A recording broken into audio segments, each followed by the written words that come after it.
VP নূর বরাবর রাজপথে ছিলেন। অনেক হামলা মামলা শিকারও হয়েছে।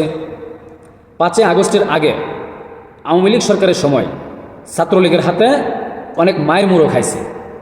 মায়ের খাইতে খাইতে এক পর্যায়ে তিনি নেতা হয়ে গেছেন।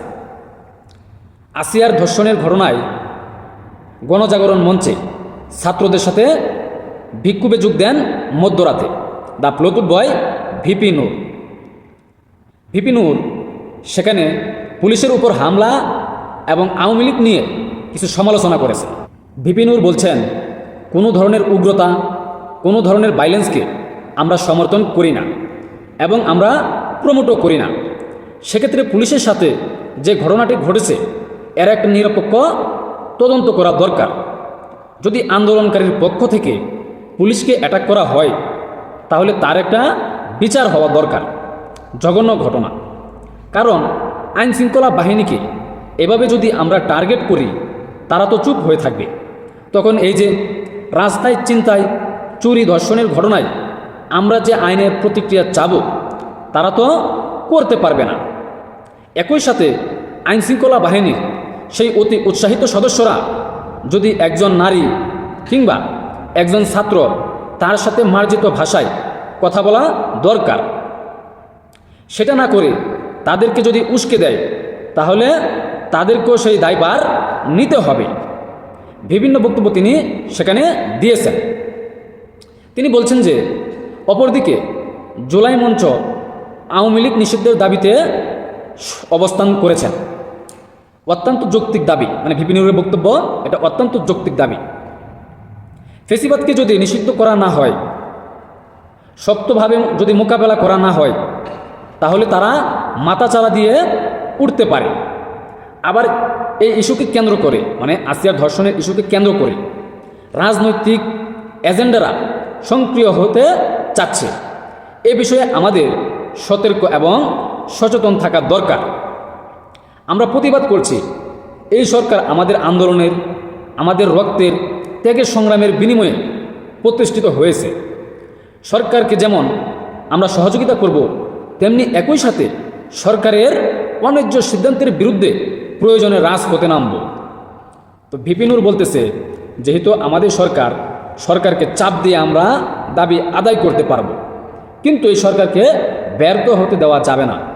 যদি এই সরকার ব্যর্থ হয় তাহলে জাতি ব্যর্থ হবে এবং রাজনৈতিক এজেন্ডারা এই ইস্যুকে কাজে লাগিয়ে তারা সক্রিয় হতে যাচ্ছে।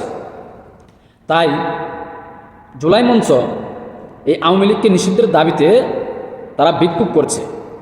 কারণ সমন্বয়করা আসিফ নাহিদ, সার্জিস এরা কিন্তু জানে যদি আওয়ামী লীগ আবারও মাঠে ফিরে আসে বা কোনো সময় যদি তারা চলে আসে কোনোভাবে, তাহলে তাদের কিন্তু অস্তিত্ব থাকবে না।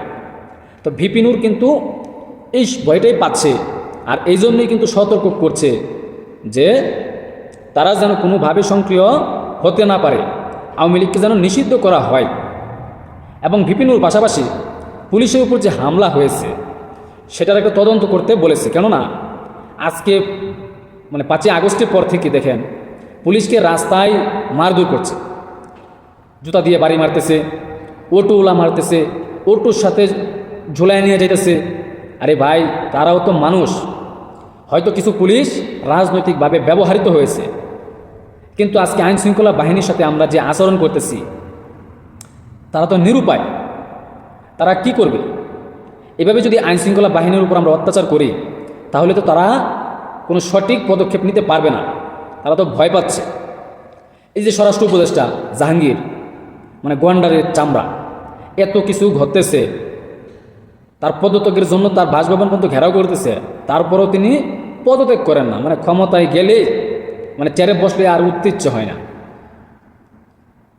মানে এমনই একটা ঘটনা ঘটতেছে দেশে, মানে এত অল্প সময়ের মধ্যে এত ধর্ষণ, চুরি, ডাকাতির চিন্তায় কোনো সময় কিন্তু ঘটে নাই।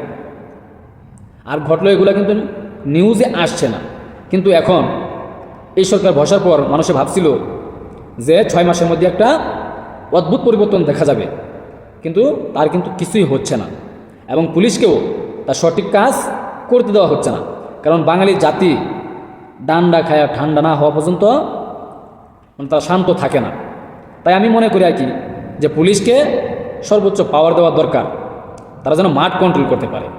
তো যাই হোক, অপেক্ষায় থাকুন বিপিনুরের এই বক্তব্যে সরকার কি পদক্ষেপ নেয়, এটা সুষ্ঠু তদন্ত করে বিচার ব্যবস্থার আওতায় আনে কিনা।